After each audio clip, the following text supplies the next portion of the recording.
You know that famous Arthur C. Clarke quote, "Any sufficiently advanced technology is indistinguishable from Oh, magic." yeah, it's classic. Well, today, we aren't talking about, smartphones or AI. We're talking about an object so vast, so perfect, that it just shows up in our solar system and Mm. it immediately asks the biggest question ever. Are we alone? And if we aren't, what do they want? Exactly. And that's where we're going. We are plunging deep into the Rama saga. Our mission here is to take you through all 4 books of this epic. It's a story that starts as pure, hard science fiction. Just glorious exploration. Right. But then it pivots. It becomes this profound philosophical test of, well, us, of human nature. We've put together a really fantastic body of research for this one. We're covering everything from Clarke's life as this incredible engineer to the huge tonal break between the first book and the sequels. And how it all connects back to reality, to real discoveries like Oumuamua. It's basically a shortcut to understanding why Clarke is still considered the grandmaster of cosmic awe. It is. And to do that, you really have to start with the man himself. Arthur C. Clarke, 1917 to 2008. He's one of the big 3 in science fiction. Right, up there with Asimov and Heinlein. Exactly. But the thing that sets Clarke apart is that he wasn't just an ideas guy. He was an engineer, a scientist, a futurist first. That's the key thing to get, isn't it? When you read his fiction, you realize he wasn't just imagining things. No, he was detailing them. It's like he had the blueprints already. He wasn't just entertaining us. He was, in a way, giving us a roadmap to the future. Look no further than his paper from 1945, Extraterrestrial Relays. And this wasn't fiction. This was a technical paper where he laid out the entire principle for putting satellites in geostationary orbits. Which sounds a little dense, but it completely changed our world. A geostationary orbit. That means a satellite is, what, 22,000 miles up? Right, 22,000 miles above the equator, moving at the exact same speed the Earth rotates. So it just looks like it's hovering over the same spot. It is, which allows for continuous, reliable, global communication. Your TV, radio, all of it. It flows from that one idea. It was such a huge prediction that they actually named it after him. They did. The International Astronomical Union formally calls it the Clarke orbit. It's the ultimate real-world endorsement. He took this massive cosmic idea and turned it into a global utility. And that kind of thinking, that scale, that's what lets you imagine a 54-kilometer-long alien spaceship. It's that blend of engineering rigor and pure imagination. It's what led him to co-author 2001, A Space Odyssey, which was based on his short story, The Sentinel. And his fiction always comes back to that core question. What happens when we, as these very flawed, emotional humans, come face to face with something we just can't comprehend? Which is the perfect entry into the original novel, 1973's Rendezvous with Rama. Okay, so the year is 2131.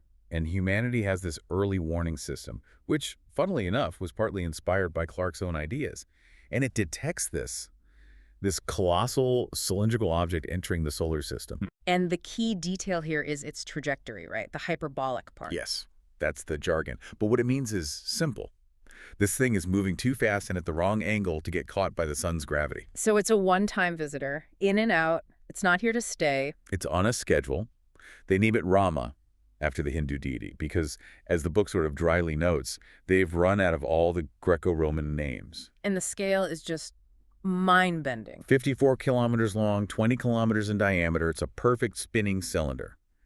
Clearly artificial, but empty. And the whole book is just about the mission to go see it. The ship Endeavour, led by Commander Bill Norton, this is where it really earns its hard science fiction label. Absolutely. The book is structured like an exploration log. It's just pure discovery. There's no villain, very little conflict.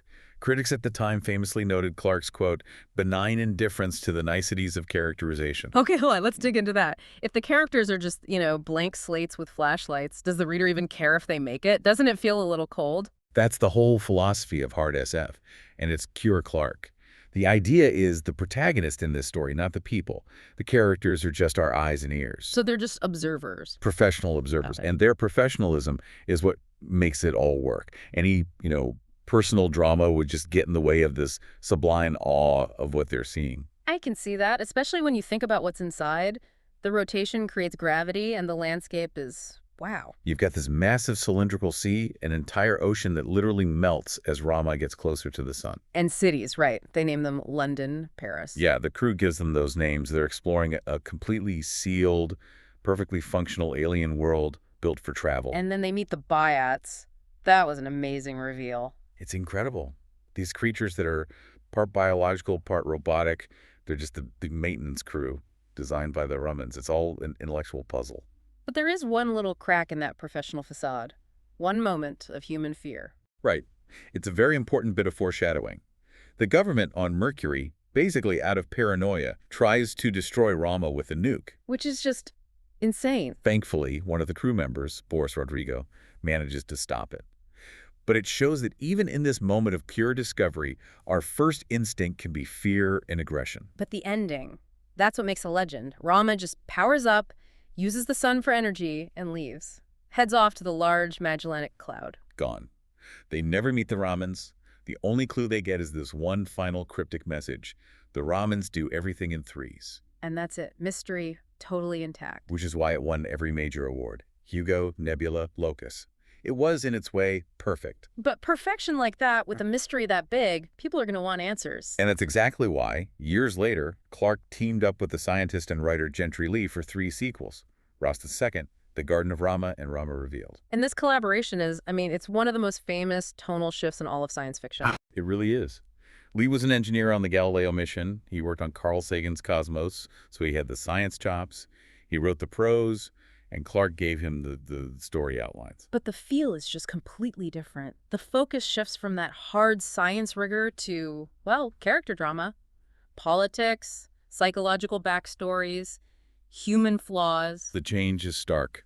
A lot of original fans felt it was a bit of a trade-off. Well, yeah. Did the soul of the original get swapped out for a more conventional story? Was Clarke just done with writing characters? That's a fair critique. Yeah.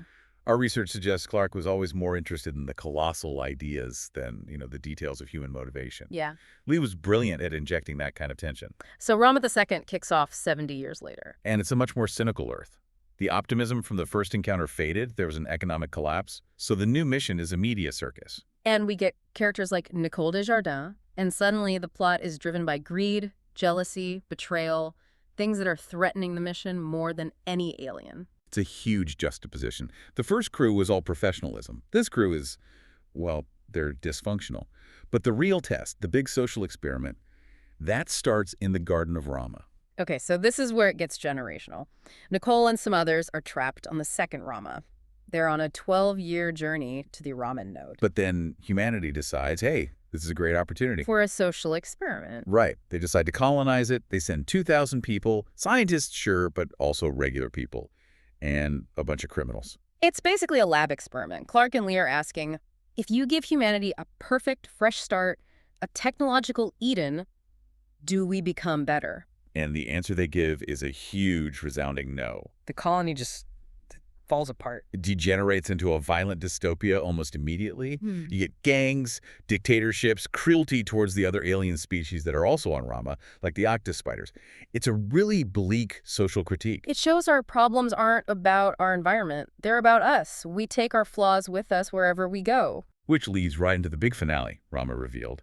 The human colony is in a full-blown civil war. And finally, the violence gets so bad that it forces an intervention. The Ramans finally show up. They do. They stop the fighting with these force fields, this upper power. And we get the grand reveal. The Ramans aren't one species. They're this galaxy-spanning, almost godlike intelligence. And their whole purpose... To test us. To test the moral capacity of any species that learns to travel in space. And the conclusion is, we failed. A big part of humanity failed the test. Our incredible technology just made our lack of morals more dangerous. It's an amazing journey for a series. From pure scientific wonder in Book 1 to a pretty damning verdict on our species in the sequels. It's the ultimate expression of Clarke's idea about technology being a double-edged sword. And what's so wild is how this 50-year-old story keeps crashing into the real world. The asteroid detection program in the first book was called Project Space Guard. And that name directly inspired the real asteroid monitoring programs that started in the 90s. But then, in 2017, the fiction it became real. With one Oumuamua, the first interstellar object we ever detected. And it was long and thin, and everyone, scientists, the media, the public, immediately went to one place. Is this it? Is this Rama? Yep. Our research even shows the International Astronomical Union seriously thought about naming it Rama. That's how powerful Clarke's influence is. And it happened again, didn't it, in 2025 with 3I Atlas.